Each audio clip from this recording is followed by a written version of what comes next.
Proyekto Helmo.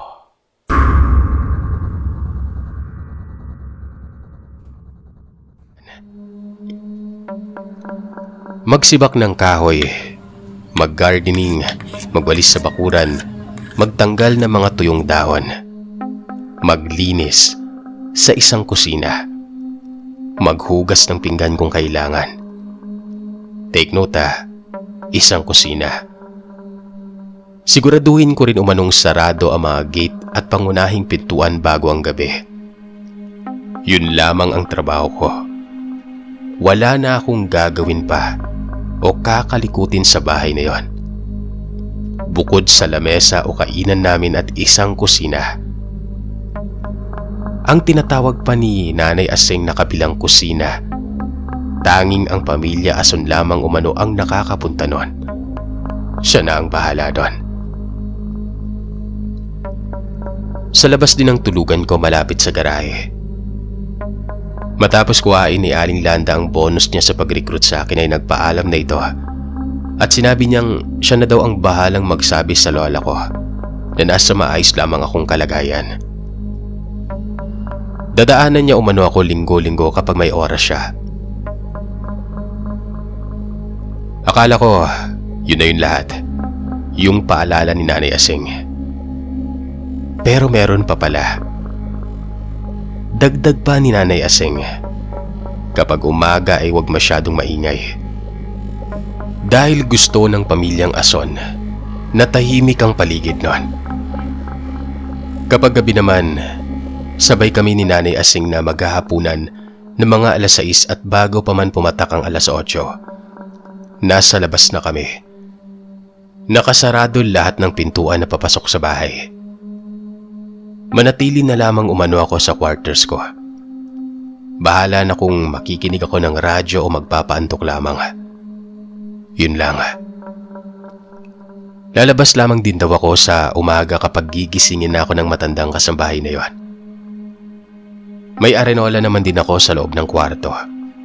At kung palikuran lang ay katukin lamang siya kung makikigamit ako. Hindi masyadong naglalalabas ng umaga ang pamilya. Ang unang kain nila sa araw, halos tanghalian na. Nakakasabay naman kami. Malumanay silang tingnan at kinakamusta naman nila ako nang walang mabigat na pakiramdam. Pero kaswal lang ang mararamdaman mo sa kanila. Yung tipong nakikipag-usap ka sa merong pinag-aralan. Kapag maghapon na, saka sila aalis o kung minsan ay may naiiwan sakay ng pajero. Tapos gabi na rin kung uuwi. Paminsan-binsan bago mag 8:00. Kung minsan naman nararamdaman kong dumadating sila pero antok na antok ako. At kung minsan hindi na namin naaabutan yon dahil tulog na ako at nasanay na akong matulog ng maaga. Sa isang linggo, ganun ang routine. Lingguan ang sahod ko kaya noong nakuha ko ang unang bayad, sabi ko aba, hindi na lang pala kalapati ang maisip kong bilhin dito. Dito na ako nagtanong kay Nanay Aseng kung wala pa silang boy sa bahay dati. Sabi naman ng matanda, meron pero umaalis din dahil ay nga, sideline lang talaga ang ginagawa o hinahanap ng mga yon. Pero nasa isip ko, paanong sideline sagaan ng trabaho? Okay na okay ako dito. Makalipas ang 2 linggo, naisipan ko munang magpaalam ng isang araw para sana bisitahin si Lola. Wala naman akong naging problema na pinayagan nun. Natuwa naman si Lola na okay ako. Binigay ko sa kanyang ibang sahod ko nun. Hindi ko akalain, Sir Seth, na sa pagbabalik ko sa bahay ng mga Ason, unti-unti kong madidiskubre ang kababalagan sa pamilyang yon. Hindi ko alam kung ipagpapasalamat ko ba o ikakasisi kung bakit pa ako uminom ng kape ni Lola. Magaling gumawa ng kape si Lola. At ito palagi ang iniinom namin ng mga pinsan na tito ko kapag sumasama ako sa mga trabahong kailangan ng magdamagang puyatan. Dahil sa na-miss ko yon, uminom ako noon sa hapon bago ako muling nagpaalam kay Lola para bumalik sa bahay ng mga ason. Nung gabi na yon, alas 8, alas 9, alas 10, pabalikwas lamang ako ng higa sa may kwarto ko at hindi talaga ako makatulog. Natatawa na lamang ako dahil nga naalala ko yung tapang ng kape ni Lola.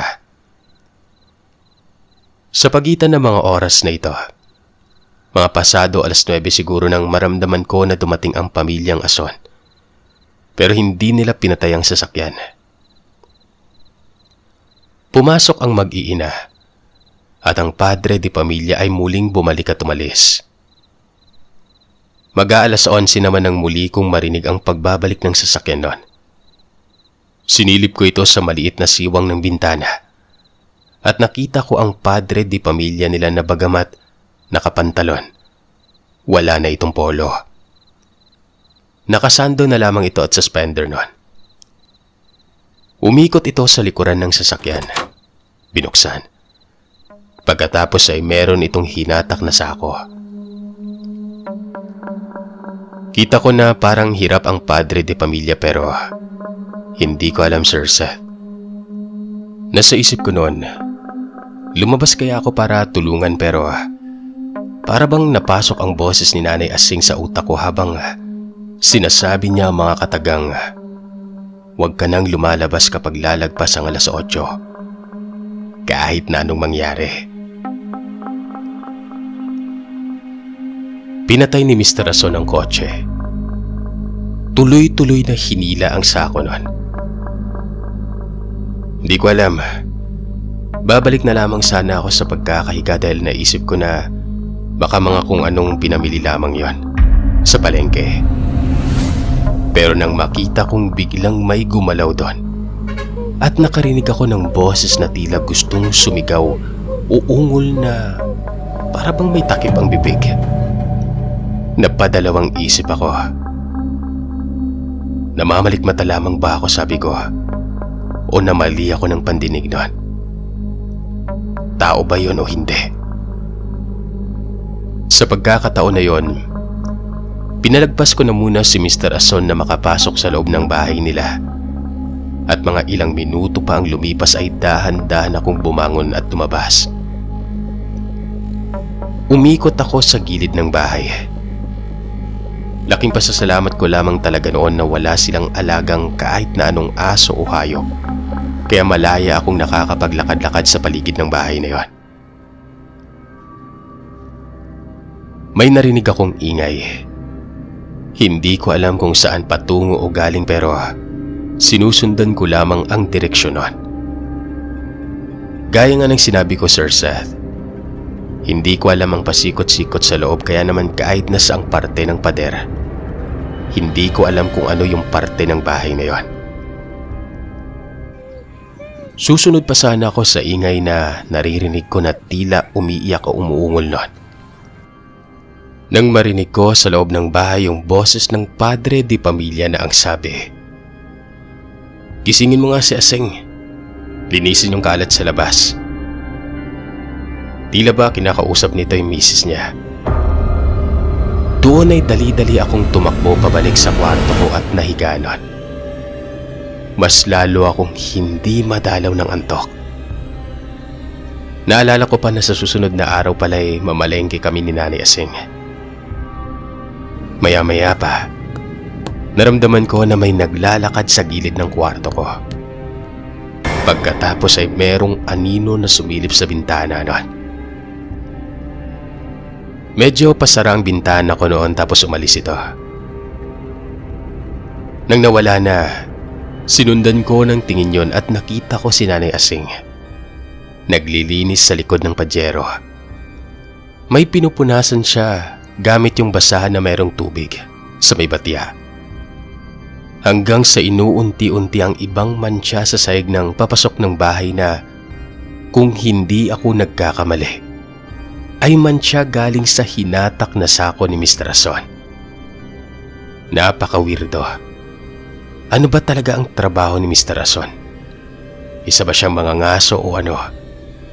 Kasi parang buhay na hayop yung laman ng sako eh. Kaya ba laging halos puro karne na masarap ang ulam nila? Magdamag akong hindi nakatulog sa madaling salita. Hinantay ko na lamang nakatukin ako ni Nanay Asing para umalis na kami. Ang unang bungad niya pa sa akin habang binabaybay namin yung papuntang palengke. Napuyat ka ba? Hindi ka ba nakatulog? Titig na titig ito sa akin at sobrang kaba ko. Sinabi ko na lamang na nasobrahan nga ako ng tulog kako. Pagdating sa palengke, inutusan na ako ni Nanay Asing na maghiwalay kami ng direksyon para mabilis makapamili. Ako sa gulayan at siya naman sa isdaan. At habang naglalakad ako palayo kay Nanay Asing, narinig ko na merong nagtatawag sa akin noon. Psst, Toy! Toy! Binilisan ko yung lakad ko sa takot na kung sino yon. Hindi ko alam kung bakit ako napaparaning. Siguro kulang sa tulog. Pero pagdating ko sa maraming tao, naabutan niya ako.